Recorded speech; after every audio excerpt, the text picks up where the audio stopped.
D के previous question paper के साथ।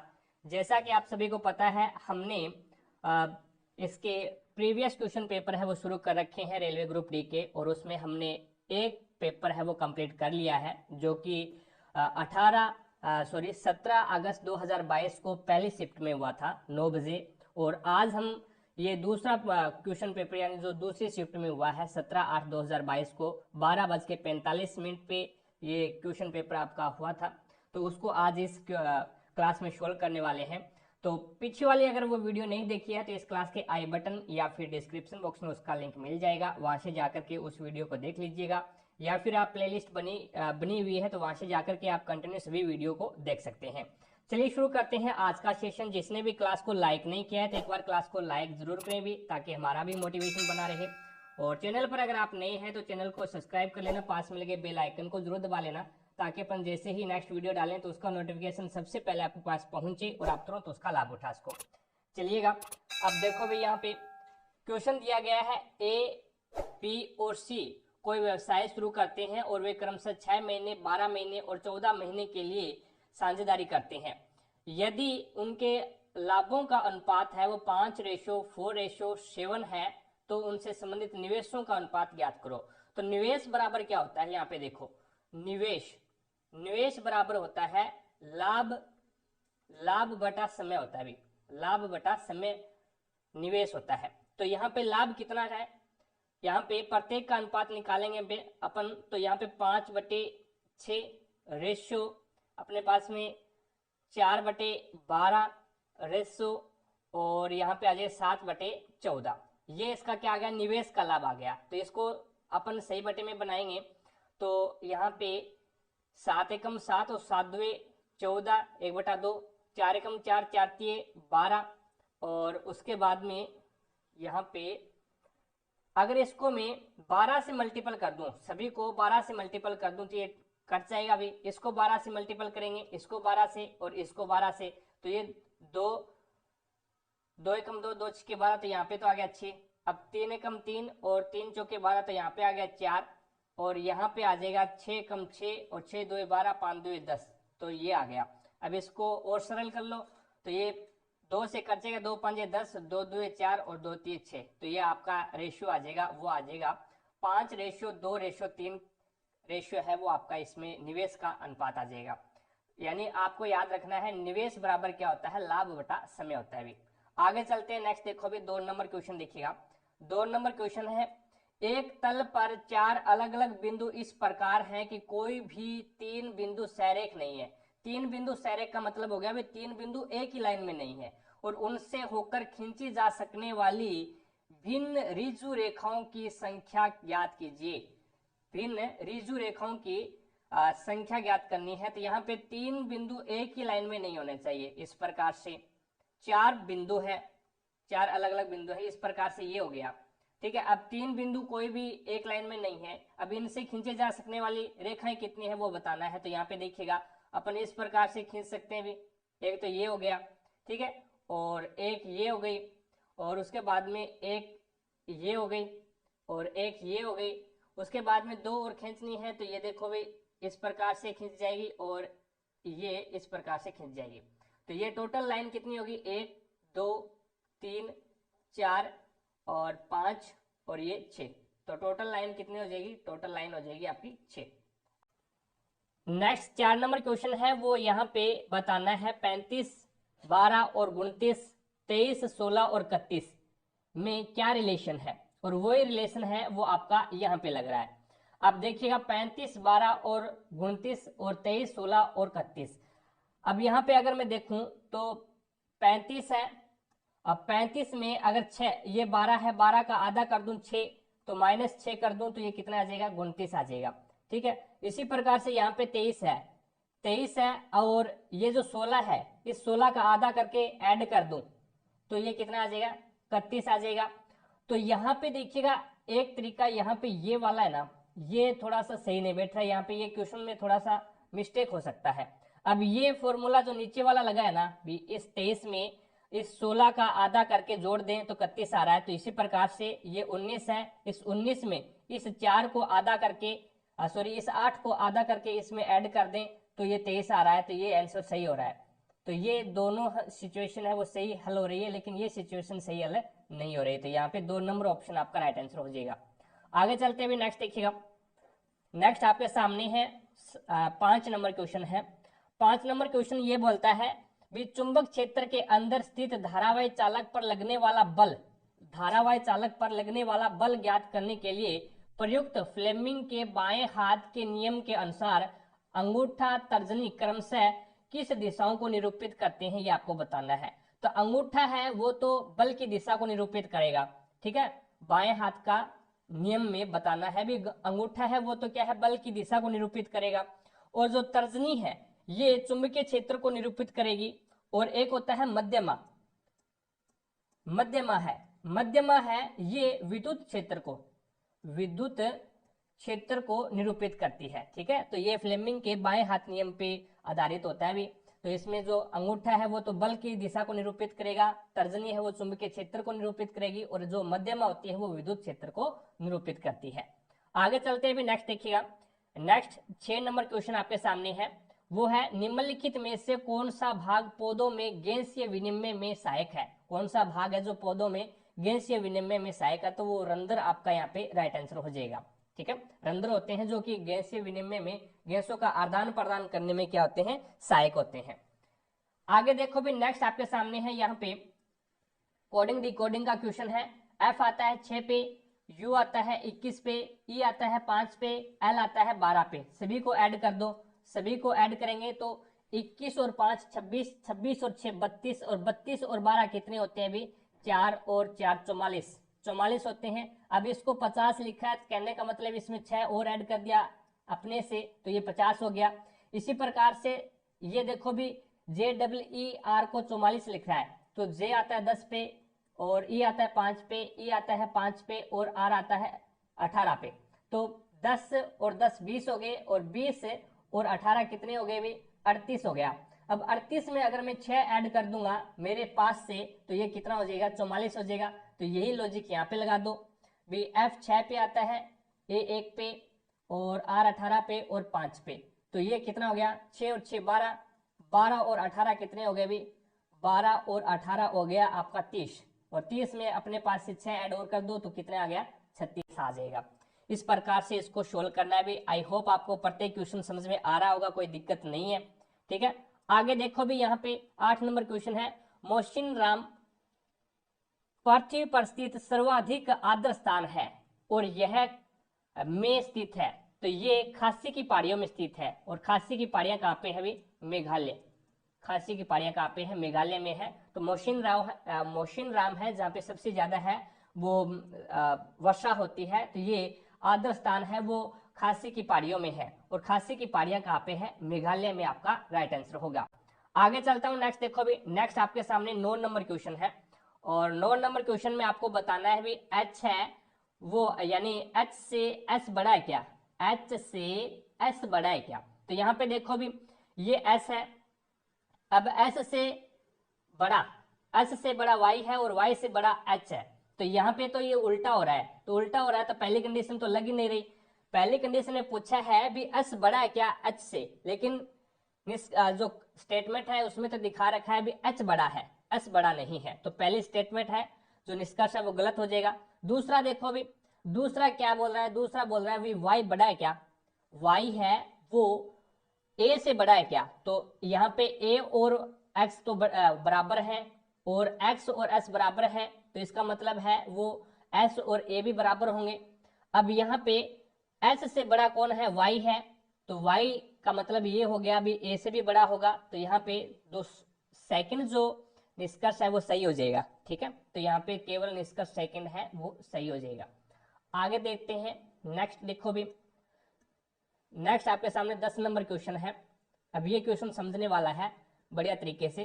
5 पुरुष और 5 मेल प्लस में 6 फीमेल, ठीक है, एक कार्य को कितने दिन में कर रही हैं, 6 दिन में कर रही हैं, बराबर जबकि 3 पुरुष 3 मेल और प्लस में 5 वोमेन उसी कार्य को कितने दिन में कर रही है, 9 दिन में कर रही है। तो यहाँ पे अपन एक की वैल्यू निकाल के लेके आते हैं, तो 5 6 30 एम प्लस में 6 6 36 डब्लू, बराबर क्या हो जाएगा 9 27 m प्लस में 9 5 45 डब्लू।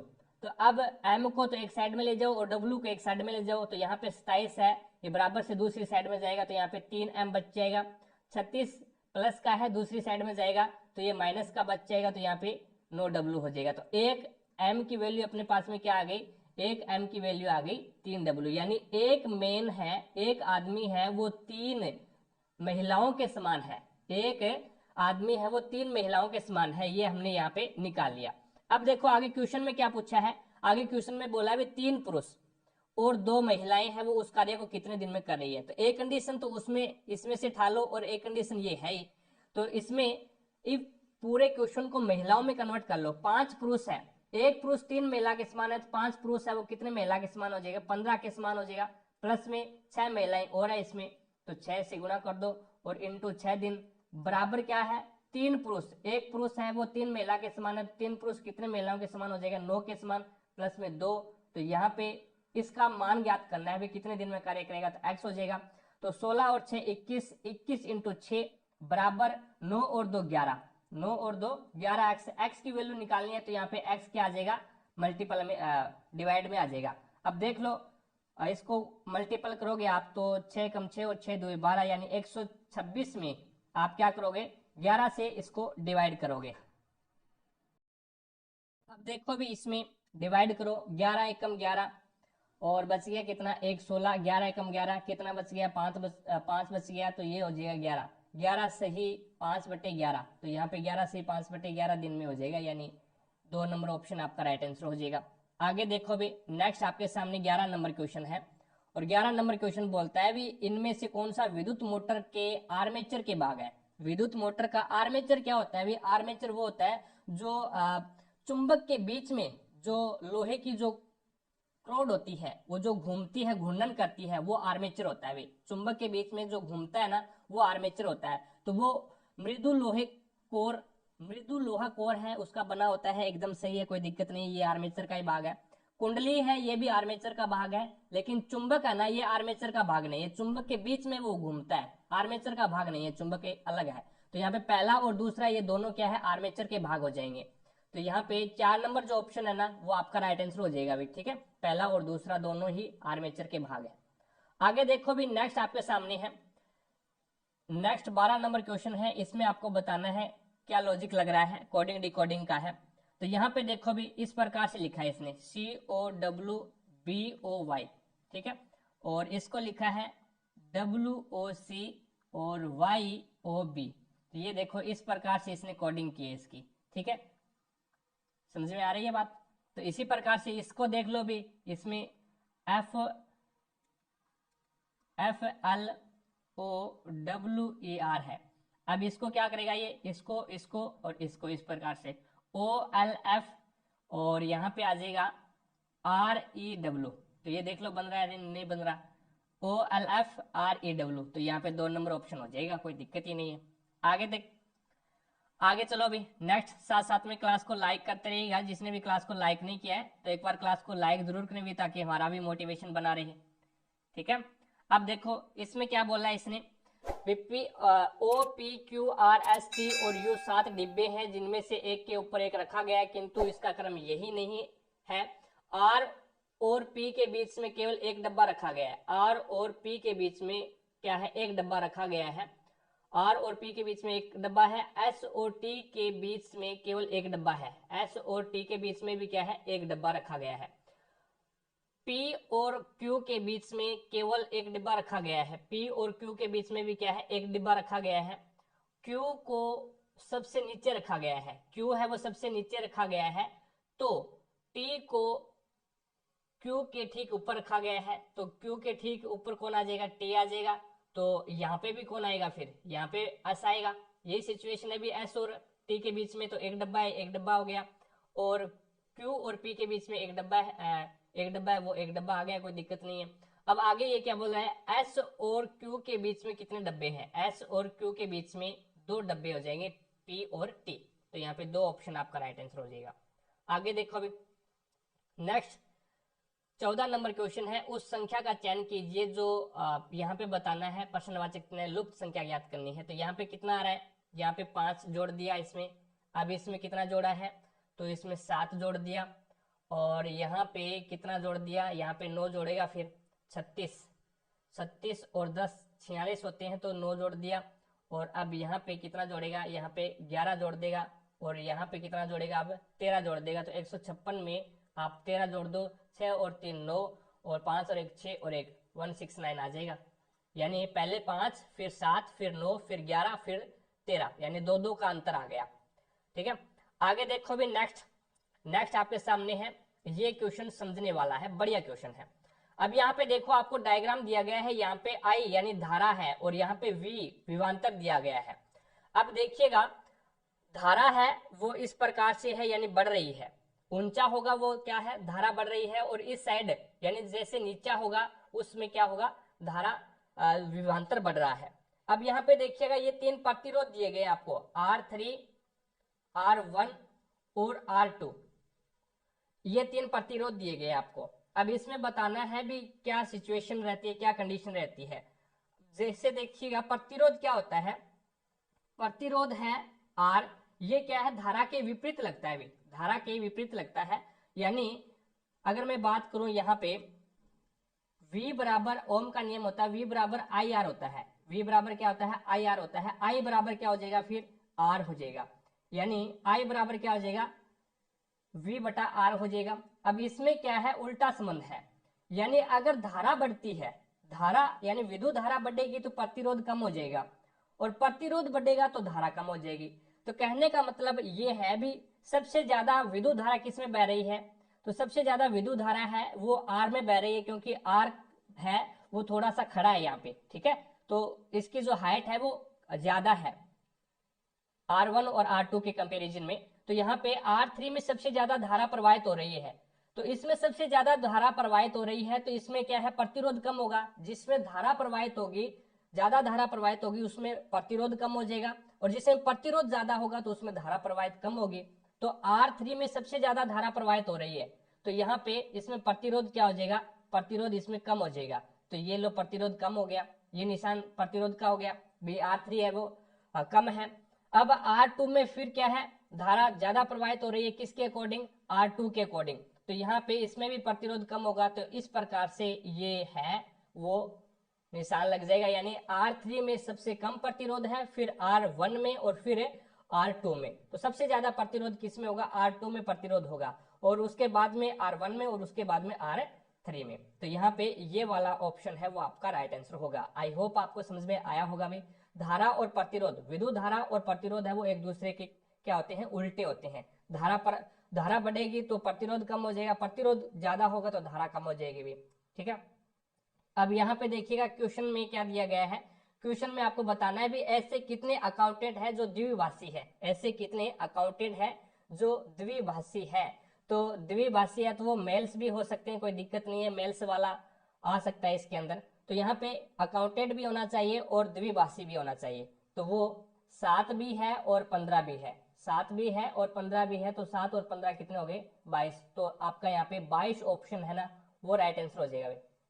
एक मिनट रुकिए, क्या बोला इसने, इसने बोला है भी ऐसे कितने अकाउंटेंट है, ऐसे कितने अकाउंटेंट है जो द्विभाषी है। तो यहाँ पे अकाउंटेंट द्विभाषी में एक तो ये आ गया, 9 भी आ गया, और एक 15 भी आ गया, 15 और 9 है भाई, ठीक है ना, 15 और 9 है, 15 और 9 24 होते हैं, 15 और 9 24 हो जाएंगे। ठीक है, मैंने ये 7 और 15 ऐड कर दिए थे, लेकिन 15 और 9 हो जाएंगे, तो इसमें आपका राइट आंसर हो जाएगा भाई 24 वाला राइट आंसर हो जाएगा। ठीक है, तो यहाँ पे 24 है वो आपका राइट आंसर हो जाएगा। आगे देखो भी, नेक्स्ट आपके सामने है 17 नंबर क्वेश्चन, और 17 नंबर क्वेश्चन में आपको यहाँ पे बताना है निम्नलिखित में से कौन सा रेडॉक्स अभिक्रिया का उदाहरण नहीं है, रेडॉक्स अभिक्रिया का उदाहरण नहीं है वो आपको बताना है। अब देखिएगा रेडॉक्स अभिक्रिया कहते किसे हैं, ऐसी अभिक्रिया जिसमें उपचयन और अपचयन दोनों हो, यानी उपचयन एक तो होती है उपचयन, उपचयन, और एक होती है अपचयन। ऐसी अभिक्रिया जिसमें उपचयन और अपचयन दोनों हो, वो अभिक्रिया कौन सी होती है? वो अभिक्रिया रेडॉक्स अभिक्रिया होती है। तो यहाँ पे क्या है, यानी ऑक्सीजन का जुड़ना, इसमें तो क्या होगा, ऑक्सीजन जुड़ेगा और इसमें ऑक्सीजन की कमी होगी, ठीक है, इसमें ऑक्सीजन की कमी होगी और इसमें ऑक्सीजन की वृद्धि होगी।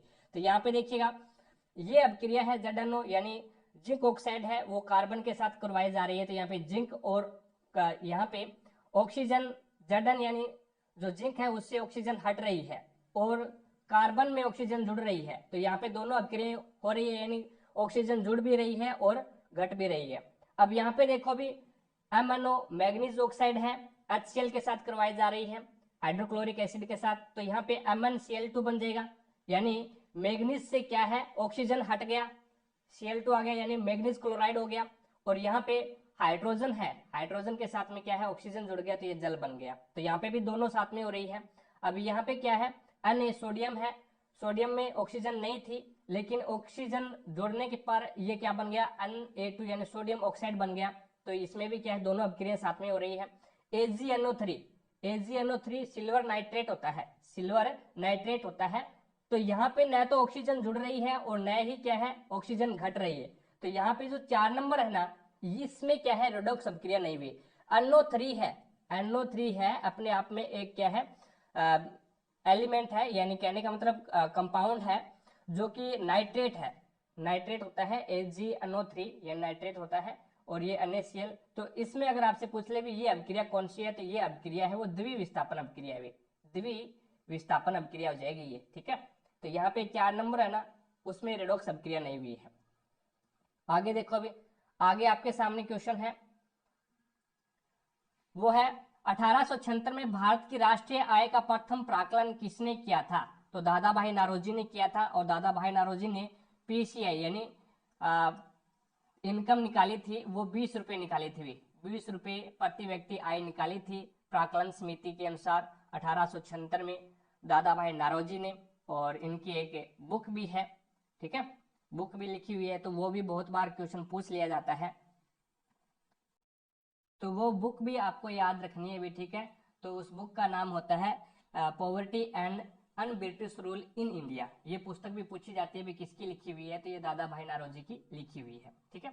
आगे चलते हुए नेक्स्ट देखिएगा, नेक्स्ट आपके सामने है 19 नंबर क्वेश्चन।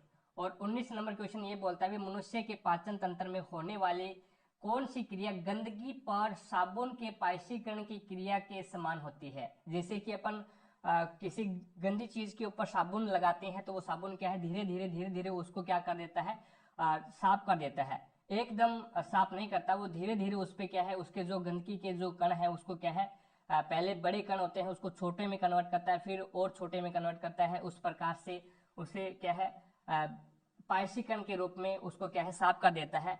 तो उसमें बताना है भी उस जैसी अभिक्रिया कौन सी है? तो पीत लवण द्वारा बड़ी वसा गोलिकाएं होती है, पीत लवण है वो बड़ी वसा गोलिकाएं, वसा की जो बड़ी गोलिकाएं होती है उसको क्या है, छोटी गोलिकाओं में विघटित कर देता है। पीत लवण क्या करता है, वो वसा गोलिकाएं होती है, बड़ी वसा गोलिकाओं को छोटी वसा गोलिकाओं में क्या कर देता है, विघटित करना ही ये साबुन की पाइशीकरण की अभिक्रिया के समान है। तो यहाँ पे 2 नंबर ऑप्शन आपका राइट आंसर हो जाएगा।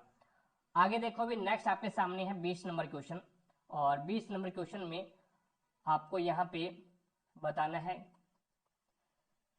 अब प्लस का अर्थ क्या है, भाग है, प्लस का अर्थ भाग है। तो यहाँ से इस प्रकार से भी आप कर सकते हो, 4 एकम 4, 4 चौके 16, तो 4 आ गया, ठीक है।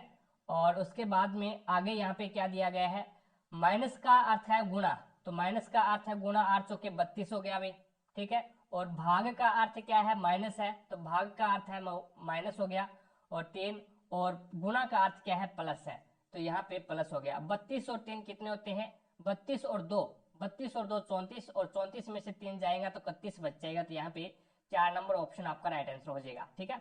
आगे देखो भी नेक्स्ट आपके सामने है 21 नंबर क्वेश्चन है, 14 वर्ष पहले एक पिता की आयु उसके पुत्र की आयु की 3 गुनी थी। तो पुत्र की आयु की 3 गुनी थी, ये पुत्र हो गया और ये पिता हो गया, ठीक है। मैंने मान लिया पुत्र की आयु 1 है तो उसकी 3 गुनी, यानी इसके बीच में रेशियो बन गया 14 वर्ष पहले का, तो ये बन गया 3:1।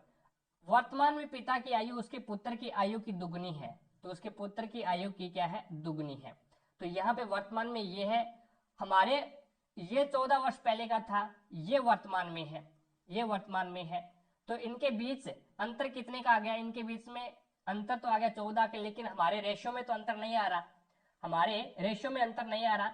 तो अब अंतर लेने के लिए इन दोनों के बीच में अंतर कितने का आ रहा है, वो आ रहा है 1 का। तो इसको 1 से ऊपर वाले को मल्टीपल कर दो, ऊपर वाले अनुपात को गुणा कर दो, और ऊपर वाले अनुपात में अंतर कितने का है, 2 का है। तो इस 2 से नीचे वाले अनुपात को मल्टीपल कर दो, तो नया अनुपात बन के आएगा अपने पास में 3:1। 1 से मल्टीपल किया तो ज्यों का त्यों आ गया, 2 से मल्टीपल करोगे तो 2 2 4 और 2 एकम 2, तो ये नया अनुपात आ गया आपका। ठीक है, तो हमारे अनुसार अंतर कितने का है, 1 का, लेकिन वो बोल रहा है 14 का है। तो 1 का वैल्यू कितना आ गया, 14 आ गया। अब क्या बोल रहा है, पिता और पुत्र की आयु का योग आपको बताना है, वर्तमान। तो वर्तमान में उसकी आयु कितनी है, अब ये रेशियो है वो काम करेगा, अभी ये रेशियो आपका काम नहीं करेगा। अब 4 और 2 6, तो 6 है, लेकिन 1 की वैल्यू 14, तो 6 की वैल्यू क्या आ जाएगी, तो 14 6 के 84 होता है। तो यहाँ पे आपका राइट आंसर हो जाएगा 2 नंबर, 84 आपका यहाँ पे राइट आंसर हो जाएगा। ठीक है, पिता की आयु वर्तमान में 4 है और पुत्र की आयु 2 है, तो दोनों का योग तो 6 हो गया, 1 की वैल्यू 14 है, तो 14 6 की 84 हो गया। आगे देखो भी, नेक्स्ट आपके सामने है 22 नंबर क्वेश्चन, और 22 नंबर क्वेश्चन बोलता है निम्नलिखित में से कौन सी संख्या 4 और 8 दोनों से विभाजित है। तो 4 का नियम ये बोलता है कोई भी संख्या है अगर वो 4 से डिवाइड है तो आप उसके लास्ट के 2 डिजिट, लास्ट के 2 अंक, 2 अंकों में 4 से डिवाइड करके देख लो, तो वो संख्या अगर लास्ट के 2 अंक है वो अगर डिवाइड है 4 से, तो वो पूरी की पूरी संख्या 4 से डिवाइड हो जाएगी। 8 की विभाजकता का नियम ये बोलता है भी कोई संख्या है उसके लास्ट के 3 डिजिट, 3 अंक है, वो अगर 8 से डिवाइड है तो वो पूरी की पूरी संख्या है वो 8 से डिवाइड हो जाएगी। देखो अब यहाँ पे 42 है, ये 4 से डिवाइड नहीं है, क्योंकि 4 एकम 4 बच गया 2, तो ये तो 4 से डिवाइड नहीं है, तो 8 से डिवाइड कहाँ से होगा। अब ये 42 है, ये भी 4 से डिवाइड नहीं है। 82 है, ये भी 4 से डिवाइड नहीं है, क्योंकि ये 4 से डिवाइड करेंगे तो ये 2/4 आ जाएगा लास्ट में, तो यहाँ पे बच गया संख्या 1 अपने पास में। अब इसमें देखो 24 है वो 6 से डिवाइड हो जाएगा, और 824 है ये भी 8 से डिवाइड हो जाएगा, 8 एकम 8 बच गया, और उसके बाद में 0 और 8 3 24 यानी 103, तो यहाँ पे 3 नंबर ऑप्शन आपका राइट आंसर हो जाएगा। आगे देखो भी नेक्स्ट 23 नंबर क्वेश्चन देखिएगा। 23 नंबर क्वेश्चन है ये करंट अफेयर का है भी ये। ठीक है, निम्नलिखित में से किस खेल के उत्कृष्ट योगदान के लिए टीपी ओसेफ को 2021 में द्रोणाचार्य पुरस्कार से सम्मानित किया गया था, तो वो एथलेटिक्स आपका यहाँ पे राइट आंसर हो जाएगा। ठीक है, वैसे करंट अफेयर वाला अपने कोई काम में आने वाला नहीं है अभी। अब यहाँ पे देखो भी ये क्या बोल रहा है, अभी इसमें देखिएगा ये क्या कहता है, 3x² प्लस 6x माइनस 5 बराबर 0, तो मूल की प्रकृति क्या होगी। अब यहाँ पे 3 कंडीशन होती है, अभी तीनों की तीनों कंडीशन आप एक बार समझ लेना। जैसे कि तीनों कंडीशन होती है b² माइनस 4ac बराबर 0। अगर b² माइनस 4ac बराबर 0 है तो जो मूल होंगे वो क्या होंगे, वास्तविक होंगे, और क्या होंगे, समान होंगे। ठीक है, अगर 0 के बराबर है तो मूल वास्तविक और समान होंगे। दूसरी कंडीशन होती है b² माइनस 4ac और ग्रेटर देन 0। अगर ये 0 से बड़े हैं, b² माइनस 4ac अगर ये 0 से बड़े हैं, 0 से बड़े हैं तो मूल वास्तविक होंगे और क्या होंगे, असमान होंगे। ठीक है, और b² माइनस 4ac और ये अगर 0 से छोटे हैं तो क्या होंगे, काल्पनिक मूल होंगे, काल्पनिक होंगे भी। ठीक है, तो यहाँ पे ये वैल्यू लगा के देख देते हैं। तो ये देखिए b² का मान आपके पास में कितना है, 6 है, b का मान आपके पास में 6 है, तो स्क्वायर करनी है तो 36 हो गया। ठीक है, माइनस का निशान आ जाएगा। अब a कितना है, 3 है, और c कितना है, 5 है। a कितना है, 3 है, और c 5 है, और ये गुणा करेंगे 3 5 15, और 15 चौके 60, तो ये माइनस का कितना आ जाएगा, 60 आ जाएगा। अब बराबर 0। अब देखो भी प्लस और माइनस क्या हो गया, प्लस हो गया, तो 36 प्लस में क्या आ गया, 60 बराबर क्या आ जाएगा, 0। तो यहाँ पे ये क्या है, 0 से बड़ा है, 0 से बड़ा है भी, यानी 36 और 60, 6 और 9 96 बड़ा है किससे, 0 से।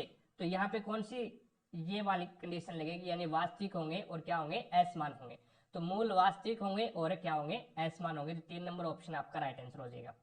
आगे चलते हुए नेक्स्ट देखिएगा, नेक्स्ट आपके पास में 25 नंबर क्वेश्चन आता है, और 25 नंबर क्वेश्चन क्या कहता है कि दिए गए परिपथ में 4 ओम प्रतिरोध के टर्मिनलों के बीच में विभव पाथ आपको ज्ञात करना है। भी धारा है वो कितनी इसमें प्रवाहित हो रही है, ये विभव पाथ आपको ज्ञात करना है। कौन से में? इसके बीच में ज्ञात करना है आपको। इसके बीच में ज्ञात करना है तो आपके पास में क्या होना चाहिए? आई होना चाहिए, आर होना चाहिए और वी होना चाहिए। तो वी तो आपके पास में है कितना? वी बराबर है 5। तो वी तो आपके पास में 5 दे रखा है, ठीक है। आपके पास में आर नहीं है, तो ये दोनों क्या है? श्रेणी क्रम में जुड़े हुए हैं। श्रेणी क्रम में जुड़े हुए हैं तो इसमें आर कितना हो जाएगा? तुल्य प्रतिरोध कितना आ जाएगा? तुल्य प्रतिरोध 4 प्लस में 6, तो बराबर तुल्य प्रतिरोध आपके पास में 10 आ गया। अब आपको आई निकालना है तो ओम का नियम का यूज करोगे आप। V बराबर क्या होता है? आई आर होता है। V बराबर क्या होता है? आई आर होता है। आई बराबर क्या हो जाएगा? आई बराबर हो जाएगा V अपॉन में आर। और V आपके पास में कितना है? 5 है, और R आपके पास में कितना है? 10 है। तो ये कितना आ जाएगा? 0.5 आ जाएगा, 0.5 एम्पियर, 0.5 एम्पियर आ जाएगा। अब आपको क्या करना है? अब आपको यहाँ पे निकालना है भी, यहाँ इसके ऊपर है वो कितना विद्युत धारा प्रवाहित हो रही है, कितनी वोल्टेज है, धारा है वो कितनी वोल्टेज में है, यहाँ पे आपको 4 ओम वाले प्रतिरोध में ज्ञात करनी है, ठीक है। तो यहाँ पे आपको पता है V बराबर क्या होता है? V बराबर होता है आई आर होता है। V बराबर आई आर होता है। तो I की वैल्यू आपने निकाली है कितनी है? 0.5। 0.5 इंटू R की वैल्यू कितनी है? आपने निकाली है 10। आपने कितनी निकाली है? R की वैल्यू कितनी निकाली थी? R की वैल्यू ये लेनी है भी। अब R की वैल्यू है वो 4 ओम लेनी है। 4 ओम वाले में देखना है ना आपको, तो 4। तो ये कितना हो जाएगा? 4 5 20, तो 1.1 अंक के बाद में पॉइंट लगेगा, तो यहाँ पे क्या आ जाएगा? 4 वोल्टेज। तो यहाँ पे जो 2 वोल्टेज आ जाएगा, यानी 4 नंबर ऑप्शन है वो आपका राइट आंसर हो जाएगा। दोबारा से सुनिएगा भी, आपको इसके अंदर है 4 ओम वाले में बताना है, 4 ओम प्रतिरोध वाला है ना, इसमें आपको बताना है भी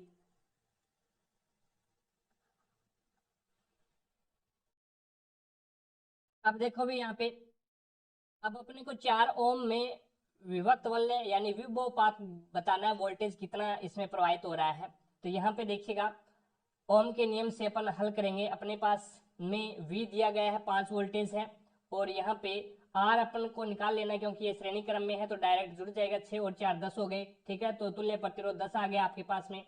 तो यहाँ से अब V बराबर आई आर ओम का नियम बोलता है, और यहाँ पे आपको आई निकाल लेनी है। आई बराबर क्या हो जाएगा? V अपन में R हो जाएगा। तो ये V अपने पास में 5 है, तुल्य प्रतिरोध अभी निकाला अपने 10, तो ये एम्पियर कितना आ जाएगा? आई का मान आपके पास में 0.5 आ जाएगा। अब 0.5 से आपको अब क्या करना है? ये वोल्टेज निकालनी है यहाँ पे। तो कितनी वोल्टेज प्राप्त होती है 4 ओम वाले को? तो यहाँ पे 5 अपने पास में क्या है? 5 अपने पास में 0.5 एम्पियर धारा है, और इंटू 4 यानी जो प्रतिरोध लेना है वो 4 ओम वाला लेना है, तो 4 आ जाएगा। तो 4 और 4 5 20, तो ये कितना आ जाएगा? 2 वोल्टेज आ जाएगा। और अगर आपसे 6 वोल्टेज वाला पूछता तो यही होता है 0.5 इंटू 6, और 5 6 के 30, 0.30 यानी 3.0। तो यहाँ पे 3 आ गया। टोटल कितना होगा? 2 इसका है और 3 इसका है, तो टोटल 5 आ रहा है। ये 5 इसमें दिखा रहा है, कोई दिक्कत नहीं है। आगे चलते हुए नेक्स्ट देखो। नेक्स्ट आपके पास में है 26 नंबर क्वेश्चन, और 26 नंबर क्वेश्चन बोलता है अनुच्छेद 279 ए इनमें से किस संवैधानिक निकाय से संबंधित है? तो वो वस्तु और सेवा कर परिषद से संबंधित हो जाएगा। अनुच्छेद आर्टिकल 279 ए है, वो संवैधानिक किस संवैधानिक निकाय से संबंधित है? तो वो वस्तु और सेवा कर परिषद से हो जाएगा, ठीक है। आगे चलते हुए नेक्स्ट आपके पास में आता है, जब शुष्क भुजे हुए चूना, शुष्क भुजा हुआ चूने का क्लोरीनीकरण होता है तो मुख्य उत्पाद के रूप में क्या बनेगा? तो यहाँ पे देखो भाई, शुष्क भुजा हुआ चूना क्या होता है? CaOH की ट्वाइस होता है भाई, CaOH की ट्वाइस है वो शुष्क भुजा हुआ चूना होता है, और इसमें क्लोरीनीकरण करवाते हैं, Cl2 करवाते हैं, तो क्या बनेगा अपने पास में? तो ये बन जाएगा CaOCl2, CaOCl2 यानी कैल्शियम ऑक्सीक्लोराइड। प्लस में क्या बन जाएगा आपके पास में? H2O गैस, और हाइड्रोजन गैस निकलेगी। तो ये अभिक्रिया होती है भी इसमें। CaOH की ट्वाइस यानी शुष्क भुजा हुआ चूना कौन सा होता है? Ca यानी कैल्शियम हाइड्रोक्साइड होता है, CaOH की ट्वाइस होता है। प्लस में उसमें क्लोरीनीकरण करवाते हैं, Cl2 गैस प्रवाहित करते हैं, क्लोरीन गैस। तो ये बन जाता है CaOCl2 यानी ये हो जाता है कैल्शियम ऑक्सीक्लोराइड और हाइड्रोजन गैस है वो निकल जाती है। तो यहाँ पे कैल्शियम ऑक्सीक्लोराइड है वो बनेगा उत्पाद के रूप में। आगे चलते हैं, नेक्स्ट देखो, नेक्स्ट आपके सामने यहाँ पे है भी बताया है, इसमें से ऐसी कितनी संख्याएं हैं जिसमें ठीक पहले एक सम है और ठीक बाद में एक क्या है, सम है। पहले भी सम आना चाहिए और यहाँ पे संख्या आनी चाहिए, कोई भी संख्या, और यहाँ पे भी सम आना चाहिए। ठीक है, तो ऐसी कोई कौन सी संख्या वो देखना है, पहले सम और बाद में भी सम आना चाहिए। तो देखो भाई, तो यहाँ पे चलते हैं, ये एक तो 8 आ गया, ये आ गया ना, ये संख्या आ गई, एक संख्या ये हो गई। और अब देखो दूसरी कोई संख्या क्या ऐसी, यहाँ से चलते हैं 6, और पहले भी सम और बाद में भी सम होना चाहिए भाई। ठीक है, तो यहाँ पे ये आ गया 2, 5 और 6, 2, 5, 6, एक ये हो गया, और यहाँ पे ऐसी दो ही संख्याएं होगी भाई। ठीक है, ऐसी कितनी संख्याएं होगी आपकी, दो ही ऐसी संख्याएं हो जाएगी। ठीक है, अब चलो नेक्स्ट क्वेश्चन पे लेके चलता हूँ, साथ साथ में क्लास को लाइक करते रहिएगा। जिसने भी क्लास को लाइक नहीं किया तो एक बार क्लास को लाइक जरूर करें ताकि हमारा भी मोटिवेशन बना रहे भी। और चैनल पर नए हैं तो चैनल को सब्सक्राइब कर लेना, पास में लगे बेल आइकन को जरूर दबा लेना ताकि अपन जैसे ही नेक्स्ट वीडियो डालें तो उसका नोटिफिकेशन सबसे पहले आपके पास पहुंचे और आप तुरंत उसका लाभ उठा सको भी। ठीक है, यहाँ पे 29 नंबर क्वेश्चन देखिएगा। 29 नंबर क्वेश्चन आपके सामने है, संध्या ग्रुग, संध्या ग्रुग है, संध्या ग्रुप को किस क्षेत्र की कोचिंग के लिए द्रोणाचार्य पुरस्कार 2021 प्रदान किया गया। तो वो मुक्केबाजी की कोचिंग देने के लिए उसे द्रोणाचार्य पुरस्कार दिया गया है, करंट अफेयर का है। आगे देखते हैं, नेक्स्ट देखो 30 नंबर क्वेश्चन है। 30 नंबर क्वेश्चन, इसमें बताना है, यू आता है 21 पे, 21 और 2 23, डब्ल्यू 23 पे आता है, प्लस किया 2। ठीक है, और 23 और 2 25, प्लस किया 2, और 25 और 2 1 पे आ गया यानी प्लस किया 2, और 1 और 2 3 यानी यहाँ पे सी आ जाएगा, प्लस 2 करेगा तो। अब यहाँ पे सी 3 पे आता है, 3 और 3 6, एफ 6 पे आता है, और 6 और 3 9, और 9 और 3 12, और 12 और 3 15, तो यहाँ पे आ जाएगा 15 पे आएगा ओ। ठीक है, उसके बाद में के आता है 11 पे, 11 और 4 15, 15 और 4 19, 19 और 4 23, और 23 और 4 कितने हो जाएंगे भाई, 23 और 4 आ जाएगा 1 के ऊपर, ये 1 आ जाएगा। अब देखो ये 4 है, 4 और 5 9, ये इस प्रकार से हो जाएगा, 4 दुए 8 प्लस 1 कर दिया 9, 9 दुए 18 प्लस कर दिया 1 19, 19 दुए 38 प्लस कर दिया 1 39, और 39 दुए होते हैं 78 और प्लस कर देगा 1 तो 79 आ जाएगा। तो यहाँ पे COA 79, तो ये 3 नंबर ऑप्शन आपका राइट आंसर होगा। पहले में 2 ऐड कर रहा है, दूसरे में 3 ऐड कर रहा है, और तीसरे में 4 ऐड कर रहा है। ठीक है, तो इस प्रकार से ऐड कर रहा है ये। आगे चलो अभी नेक्स्ट आपको यहाँ पे बताना है, निम्नलिखित कथनों पर विचार करिए और सही उत्तर का आपको बताना है कौन सा सही उत्तर है। तो इसमें क्या है, निर्जल सोडियम कार्बोनेट, निर्जल यानी बिना जल का सोडियम कार्बोनेट का उपयोग है वो सोडा एसिड अग्निशामकों में किया जाता है। तो सोडियम कार्बोनेट होता है Na2CO3। अगर इसमें अगर अपन जल न मिलाए तो अग्निशामकों में इसका यूज नहीं किया जाता है, ये कथन गलत है, क्योंकि ये होता है Na2, तो इसमें Na2CO3 डॉट 10H2 होता है ना, तब ये क्या होता है, धावन सोडा होता है, तब इसका यूज है वो किसमें किया जाता है, अग्निशामकों में किया जाता है। लेकिन इसने बोला है निर्जल यानी बिना जल का सोडियम कार्बोनेट अगर है तो उसे सोडा एसिड अग्निशामकों में यूज किया जाता है क्या, तो नहीं किया जाता, ये गलत है। ठीक है, और सेकंड में बोला है भी निर्जल सोडियम कार्बोनेट को जल में उपयोग, निर्जल यानी बिना जल के सोडियम कार्बोनेट को जल में घोला जाता है तो क्रिस्टलन जल के 10 अणु को धावन सोडा क्रिस्टलन प्राप्त करने के लिए उसका पूर्ण क्रिस्टलीकरण किया जाता है। तो ये बात एकदम सही है भी। ठीक है, जब क्या है 10 जल के अणु हो जाते हैं उसके साथ में, तो ये क्या होता है Na2CO3 10H2O, तो इसे सोडियम कार्बोनेट डेकाहाइड्रेट बोला जाता है, सोडियम कार्बोनेट डेकाहाइड्रेट बोला जाता है। तो ये इसका पुनः क्रिस्टलीकरण किया जाता है किसमें, सोडियम कार्बोनेट बनाने के लिए। तो ये सेकंड सही हो जाएगा, लेकिन फर्स्ट है वो क्या है, असत्य हो जाएगा। अभी आगे चलते हुए नेक्स्ट देखिएगा, नेक्स्ट 32 नंबर क्वेश्चन आपके सामने है और ये बोला गया है भी आंकड़ों की माध्यिका ज्ञात करनी है। तो जो दिए गए आंकड़े हैं ना, पहले इसको क्या करेंगे, आरोही क्रम में लगाएंगे भी, आरोही क्रम में यानी बढ़ते हुए क्रम में लगाएंगे पहले। तो सबसे छोटी संख्या कौन सी है, सबसे छोटी संख्या 11 है। उसके बाद में छोटी संख्या कौन सी आती है, 15 आती है। उसके बाद में 16 आती है। उसके बाद में 17 है। उसके बाद में 18 है। और उसके बाद में छोटी संख्या कौन सी है अभी, उसके बाद में 22 आ गई। और उसके बाद में 33 आ गया। उसके बाद में 51 आ गया, 71 आ गया और यहाँ पे आ गया 75। अब टोटल संख्या ऐड देख लो भी, टोटल संख्या आप देख लो कितनी है, 1 2 3, टोटल संख्या है 1 2 3 4 5 6 7 8 9 और 10। तो यहाँ पे देखो 10 है क्या, 1 2 3 4 5 6 7 8 9 और 10, कोई दिक्कत नहीं है। अब देखो भी बीच की संख्या निकालो, इसकी बीच की संख्या निकालो। तो बीच की संख्या निकालोगे तो 4 इधर बच जाएगा आपके पास में और 4 ही इधर बच जाएगा। तो बीच की संख्या है वो 18 और 22 आ गई। अब 18 और 22 को दोनों को ऐड कर दो क्योंकि सम में है। 18 और 22 दोनों को ऐड करोगे तो 8 और 2 10 और 2 और 1 3 और 1 4 40 आ गया। तो 2 का भाग दे तो 20 आ जाएगा। तो यहाँ पे आपका 20 आंसर है वो एकदम राइट हो जाएगा। माध्यिका इस प्रकार से निकाली जाती है। अगर यहाँ पे विषम संख्या होती, जैसे कि मैंने A B C D E इस प्रकार से संख्याएं हैं और ये विषम संख्याएं हैं, विषम है यानी 1 है 2 है 3 है 4 है और 5 है, यानी विषम में है तो इसका बीच का मान डायरेक्ट आ जाता है आपके पास में, कितना सी है वो आपका यहाँ पे माध्यिका हो जाती है इसकी। ठीक है, अब सम है तो अगर इसमें ही एक अफ और होता है, ये सम में हो गई। अब सम में हो गई तो इसकी विषम संख्या, इसको बीच का मान निकालेंगे तो सी प्लस में डी हो जाएगा, सी प्लस डी बटा 2। तो यहाँ पे आपका आंसर है वो सी प्लस में डी बटा 2 आ जाएगा। तो इसका इस प्रकार से आप निकाल सकते हैं। पहले इसको क्या करोगे, आरोही क्रम में लगाओगे, ठीक है, और उसके बाद में बीच की वैल्यू निकालोगे। आगे देखो भी, नेक्स्ट आपके सामने है साधारण ब्याज पर निवेशित एक निश्चित धनराशि 1250, 2 वर्षों में 1250 और 5 वर्षों में 2000 रुपये हो जाती है। तो वार्षिक ब्याज की दर ज्ञात करनी है आपको।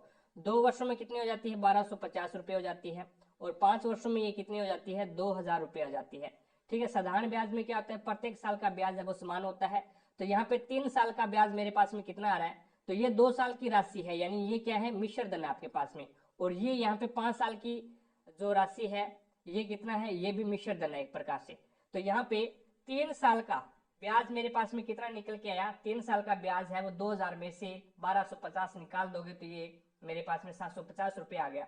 अब अगर 3 साल का ब्याज 750 रुपये है तो 1 साल का ब्याज कितना आ जाएगा, 1 साल का ब्याज है वो 250 रुपये आ जाएगा। 1 साल का ब्याज 250 रुपये है, 2 साल का ब्याज कितना आ जाएगा, तो 500 रुपये आ जाएगा।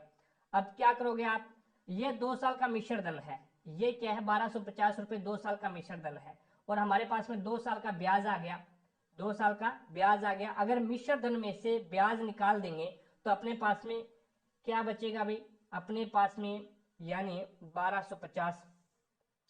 1250 जो कि मिश्र धन है इसमें से क्या कर दें, ब्याज घटा दें। तो ब्याज घटाने के बाद में अपने पास में निकल के आएगा क्या, मूलधन निकल के आ जाएगा 750 रुपये।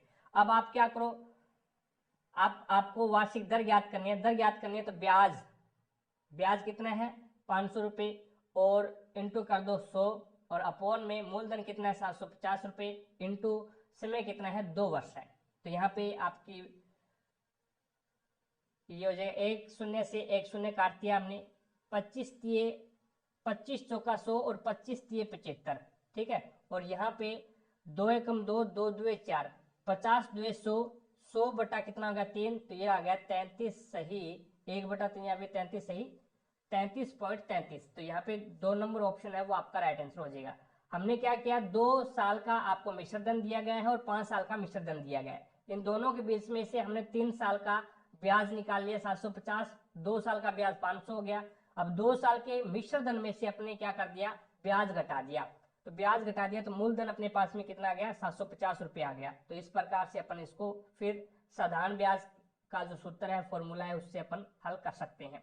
आगे देखो भी, नेक्स्ट आपके सामने है, एक वस्तु अभिसारी लेंस से 25 सेंटीमीटर की दूरी पर रखी गई अब इसमें आपको पूछा गया है भी एक वस्तु अभिसारी लेंस से 25 सेंटीमीटर की दूरी पर रखी गई है, ठीक है, और लेंस के 30 सेंटीमीटर की दूरी पर वस्तु का वास्तविक और उल्टा प्रतिबिंब निर्मित होता है, तो लेंस द्वारा उत्पन्न आवर्धन किसके बराबर होगा।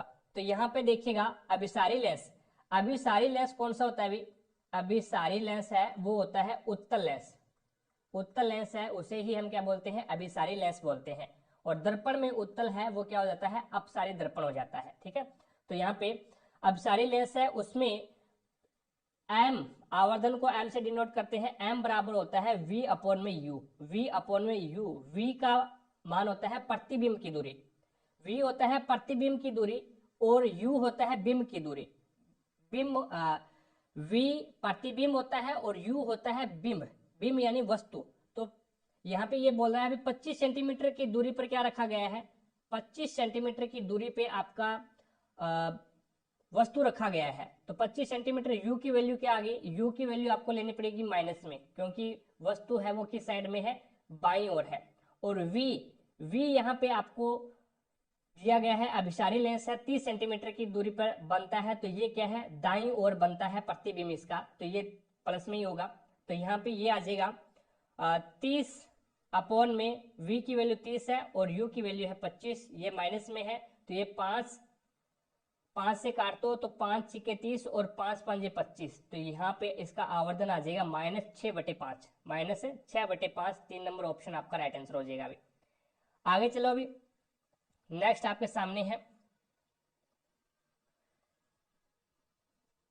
नेक्स्ट क्वेश्चन है, जब दो तिर्यक रेखाएं तीन समांतर रेखाओं को प्रतिच्छेदित करती है तो पहली तिर्यक रेखा द्वारा निर्मित अंतःखंडों का अनुपात 3:4 है, तो दूसरी तिर्यक रेखा द्वारा निर्मित अंतःखंडों का अनुपात क्या होगा। जैसे कि ये तीन समांतर रेखाएं अभी, ठीक है, ये तीन समांतर रेखाएं हैं, तो इसको त्रियक रेखा द्वारा काटा जाता है, तो ये त्रियक रेखाएं भी क्या होगी, आपस में समांतर होगी, भी पैरेलल होगी।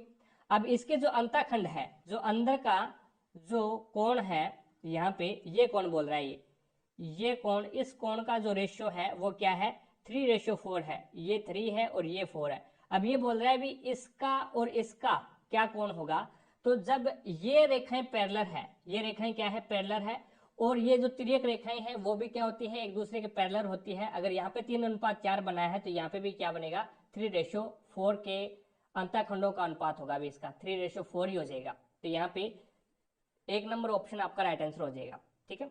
आगे देखते हैं, नेक्स्ट देखो, नेक्स्ट आपके पास में यहाँ पे क्वेश्चन है, एक पाठ्य पुस्तक के कुल पन्नों की संख्या कितनी है, 892 है, कुल पन्नों की संख्या कितनी है, 892 है। इसे दो भागों में बांटा जाता है, तो इसको दो भागों में बांट दो, तो 2 2 4 और 2 चौके 8 और 2 चौके 8 बच गया 1 2 6 12, यानी 446 पेज आ जाएंगे दोनों जगह, 446 और 446 आ जाएंगे, ठीक है।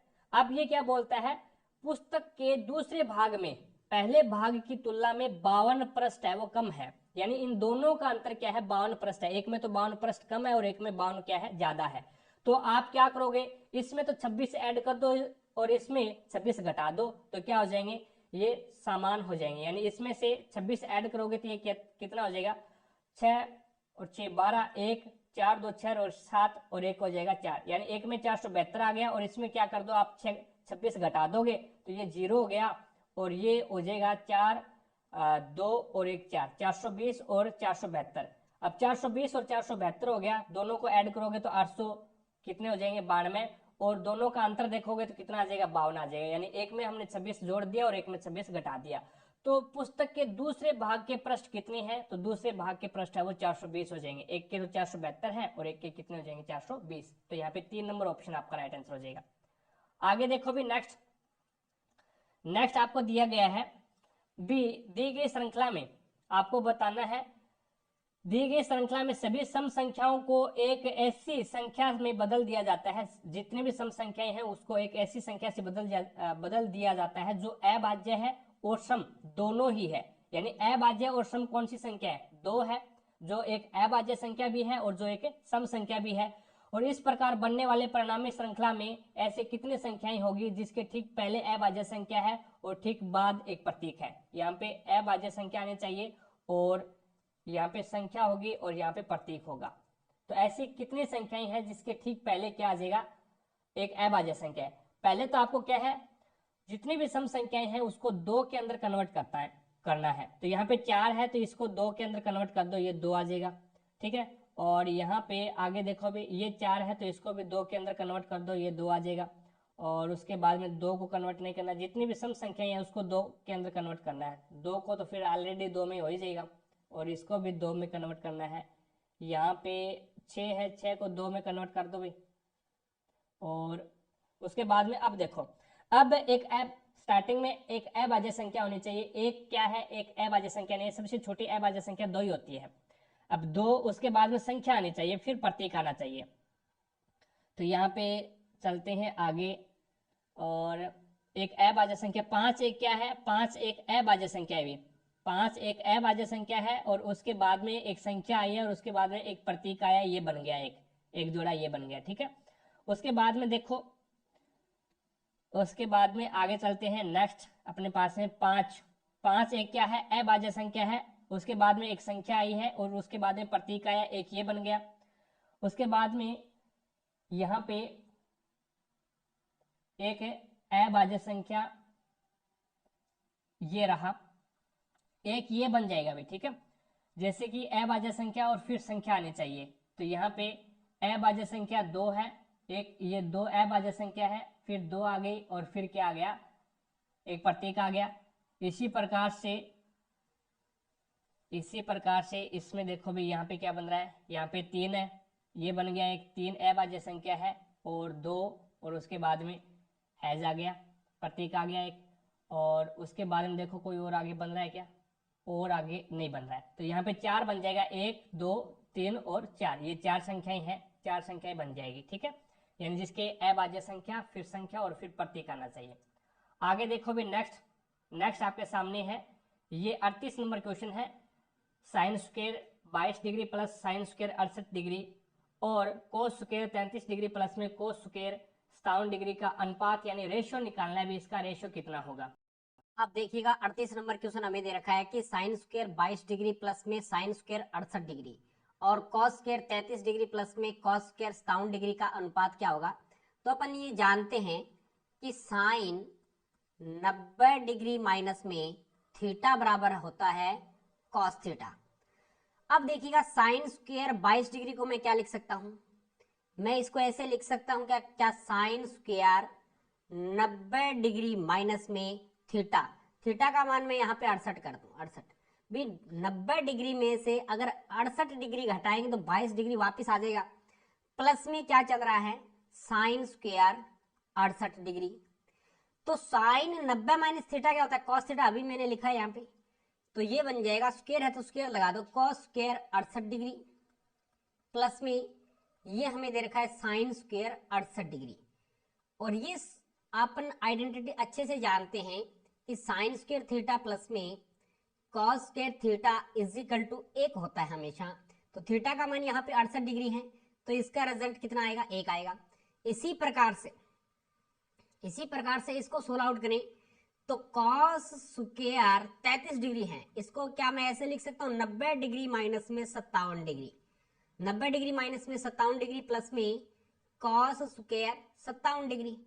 बट अपन ये भी जानते हैं कि कॉस 90 डिग्री माइनस में थीटा बराबर होता है साइन थीटा, ये आइडेंटिटी भी अच्छे से जानते हैं। तो यहाँ पे कॉस स्क्वायर है तो यहाँ पे लगा देंगे, कोई दिक्कत नहीं, साइन स्क्वायर लगा देंगे। तो कॉस 90 माइनस थीटा होता है साइन थीटा, बट यहाँ पे स्क्वायर है तो स्क्वायर लगा देंगे, साइन स्क्वायर 57 डिग्री प्लस में ये बन जाएगा कॉस स्क्वायर 57 डिग्री। ये आइडेंटिटी भी हो गई वापस, साइन स्क्वायर थीटा प्लस में cos square theta is equal to 1। यहाँ पे थीटा का मान 57 डिग्री है तो इसका मान भी 1 हो गया। इसका अनुपात पूछा है, अनुपात हो जाएगा 1:1। इसका भी रिजल्ट 1 आया, इसका भी रिजल्ट 1 आया, तो ऑप्शन नंबर सेकंड इसका राइट आंसर हो जाएगा। अब चलते हैं नेक्स्ट क्वेश्चन पे। अगला क्वेश्चन देखो भी 39 नंबर क्वेश्चन है। उपभोक्ता अधिकारों के संदर्भ में कोपरा का पूर्ण रूप आपको बताना है। पूर्ण रूप क्या होता है, फुल फॉर्म क्या होती है? तो ये होता है कंज्यूमर प्रोटेक्शन एक्ट होता है भी, कंज्यूमर प्रोटेक्शन एक्ट कोपरा का पूर्ण रूप होता है। आगे देखो भाई, नेक्स्ट आपके पास में 40 नंबर क्वेश्चन है, बढ़िया क्वेश्चन है। साइक्लोहेक्सेन, साइक्लोहेक्सेन का सूत्र होता है C6H12। C6H12 है वो साइक्लोहेक्सेन का फॉर्मूला होता है। इसमें कार्बन कार्बन के मध्य बंध कितने होते हैं? तो कार्बन कितने हैं? 6 है, तो 6 बंद हो जाएगा। और कार्बन हाइड्रोजन के मध्य कितने बंद होते हैं? तो हाइड्रोजन कितने हैं? 12, तो 12 हो जाएगा। तो इस प्रकार कुल बंद कितने, कुल सहसंयोजी बंद कितने हो जाएंगे? तो 6 और 12 कितने हो गए? 18 हो जाएंगे। अब देखो भाई, इसको इस प्रकार से भी आप समझ सकते हैं, कार्बन 6 आने चाहिए, ठीक है, 6 कार्बन आना चाहिए, किसी के बीच में डबल बॉन्ड नहीं होगा। तो यहाँ पे 6 कार्बन इस प्रकार से हमने ऐड कर दिए। अब 12 हाइड्रोजन जोड़ने हैं आपको, ठीक है, तो 12 हाइड्रोजन जोड़ दो, और कार्बन के हाथ है वो भी कंप्लीट होने चाहिए, ठीक है। अब ये इस प्रकार से आपको ऐड करने हैं, 1 2 3 4 5 और 6 है, कोई दिक्कत नहीं है। 12 हाइड्रोजन जोड़ने हैं इसमें, और कार्बन के हाथ है 4, वो भी कंप्लीट होने चाहिए इस प्रकार से। ये 12 हाइड्रोजन जुड़ गए। अब इसने क्या पूछा है? कार्बन कार्बन के मध्य बॉन्ड पूछा है। कार्बन कार्बन के मध्य बॉन्ड है वो कितने हैं? तो वो आपको यहाँ पे काउंट कर लेनी है। अभी कार्बन कितने? 6 कार्बन है, तो इसके बीच में कार्बन कार्बन के मध्य है वो 6 ही बॉन्ड होंगे, ठीक है। और उसके बाद में इसने क्या पूछा है? 12 हाइड्रोजन है, तो 12 हाइड्रोजन के इसमें जो बॉन्ड होंगे वो 12 होंगे।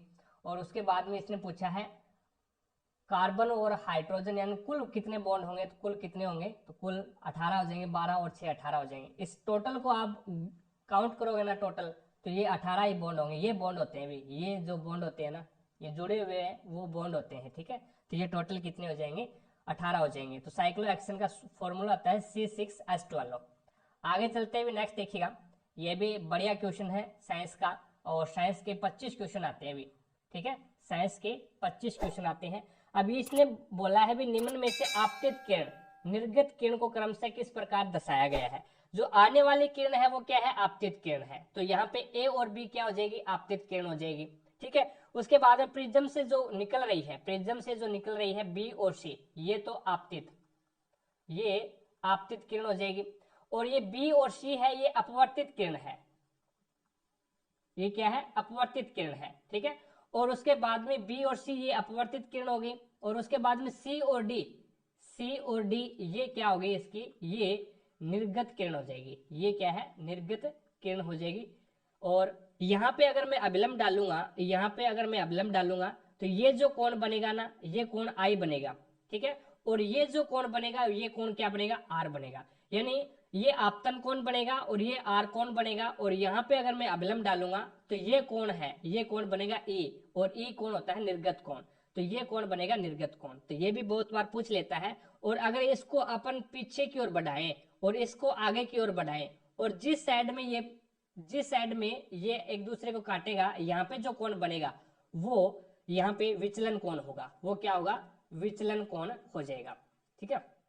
तो यहाँ पे अपन ने को पूछा है आपतित किरण और निर्गत किरण कौन सी है? तो आपतित किरण ए बी हो जाएगी, और निर्गत किरण है वो सी डी हो जाएगी। तो ए बी और सी डी यानी 4 नंबर ऑप्शन आपका राइट आंसर हो जाएगा।